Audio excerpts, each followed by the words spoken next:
ignore the human element. You are the youth, the power of the country.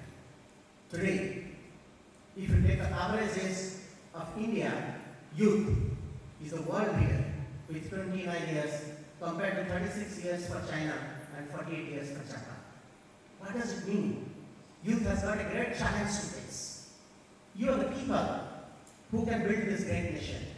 You all know brick and cement can make a wall and it also can make a bridge. And you are the people who are not going to become wall. You are the people who are going to become the bridge. The bridge to make the even balance between science and spiritualism. The bridge to make a balance between our generation and your generation. The bridge to make a balance between the culture, ethics and the value systems of this country, for which India was number one, India is number one, and India will continue to be number one. And it's the responsibility of all of you to carry forward this great journey. Friends, today your generation is at the core and the center of the Indian 21st century. In the next 15 years, India is going to be a $10 trillion economy, and you will be the center of it. We missed the industrial revolution to Europe. We missed the manufacturing and trade revolution to Japan and China. The third revolution was the IT revolution. Everywhere there were IT and computer science engineers mushrooming, but sorry to say, we missed IT revolution as well. AI, machine learning, blockchain, roaring across outside this auditorium, because we are on the challenges of the fourth revolution called the digital revolution. It's the revolution with augmented reality, Internet of Things, Metaverse and Web 3.0. These are the buzzwords of today. ChatGPT has already taken the market, replacing all the leading things in the world. So with all this, the world is at a faster change. I request all of you, you also make it happen to make India lead the world in this fourth great revolution. It can happen with the dedication, determination, commitment of all of you. But at the same time, you should remember one thing, that all the thing which country needs today is a change. I said in some platform, change and choice, they don't go together. If you need a change, you can have a choice. Because if you have a choice, you can never have a change. So embrace every challenge, accept every change, and once you accept change, the country changes. Today, we are looking for a digital India, and you all have to propel it to define it as the happiness capital of the world. Today, the whole world runs to India for the very special love, affection, and at the end of the day, the Hare Rama Hare Krishna. The whole world is driving back to India with its culture and value systems. And this is what is shining all around.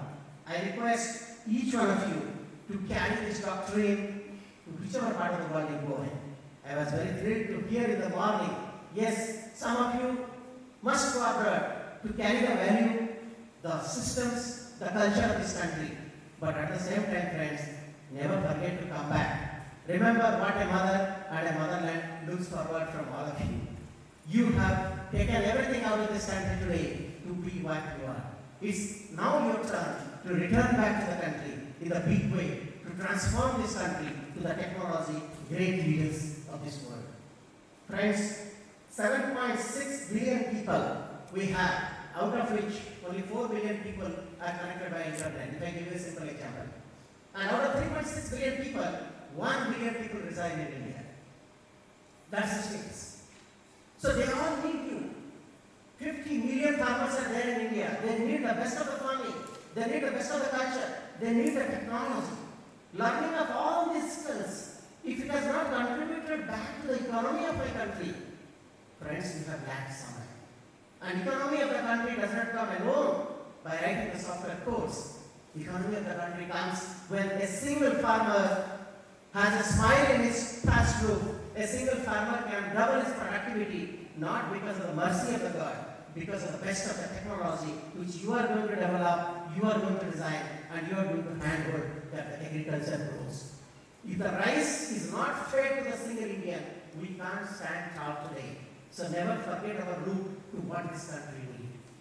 Friends, the value of education is not to earn.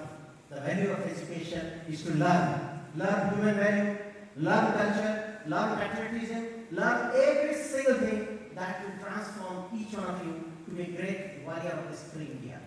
Unfurling national flag alone or saluting the country alone does not make us the great patriot. The great patriotism lies if each one of you from your heart say, it is my India. Friends, today morning also this talk was there that when we clean our house, we throw the dust inside the river. The reason you know, friends, is very simple. I say it is my home. I never say it is my river. I never say it is my road. The moment the ownership of every piece of this country comes to you, throwing before the dust, you think twice. Because you can't throw the dust from one room to another of your own home. That's the kind of a spirit which should be inculcated within all of you.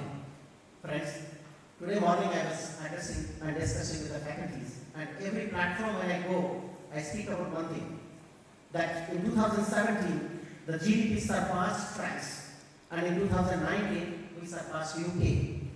And we are looking forward now to surpass Germany to become the fourth largest economy. How it will happen? Our country is entering into transformation. Being from DRDO, being strength to our armed forces, there is a huge change which is happening around in the country, friends, with Atmanirbhar Bharat.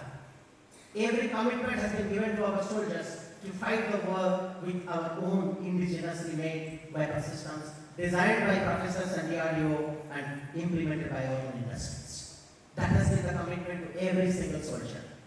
But remember, if we have to fight a war, we have to develop the next generation systems for our soldiers. The mindset has to change. I was saying other day somewhere, with all these years of development of science and technology, every hand of the cell phone will be either Samsung or Apple. I am not branding any vendor here, but you think of it. Every home, if you go for the TV, will be from Samsung. Why like that? If for an entertainment, for our talking, we still depend on a foreign product, how do you think the soldier can fight the war with Indian weapon? When it's the threat of his life and the prestige of the country. So we need to make systems which should be the object of desire of every soldier. That's the trick. And unless we, out of our soul, out of our own inner feeling, accept our systems, we have no right to export such systems. And if you can't export system, our economy is never going to progress. So let us learn to make systems as the next generation systems for which you, the professors, you, the students, the next generation leaders have to develop the future generation technology. The technology which none of the world has ever thought of. Friends, it's not just a story, it's the reality of my life. I have also worked in the test trains. 22nd May 1989, when we launched the first Agni into the blue sky. I'm sure none of you have been born by then. We were jumping with joy around that India has entered into the missile club. But we never knew what is there in store for us. The very next day, the United States puts a ban on India that we are not going to give you a single technology, a single system, a single test facility, because it is because of our support systems you guys could make missiles. We were scared what to do. He has called back all its engineers and ITRs at the beginning stage of making systems. Those days, there was no VLSI. Those into your all electronics. 7400 series digital series, you can understand. One 80 converter board was having a 3 feet by 1 feet size. That's the level with which the systems were being designed. I'm telling you the story of 1990s. And thousands of components can fail in 2,000 different ways. The systems are failing one after another. Then United States came back as a big guy saying that, don't worry, we are going to support you, provided you sign this paper, that we will give you all assistance in technology, but you cannot make a missile beyond 300 kilometers.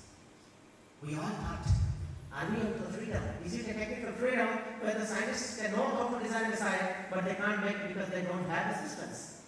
Thanks to all our gurus, thanks to industries, all of you, and our inner will, we all took a commitment to ourselves, we will try.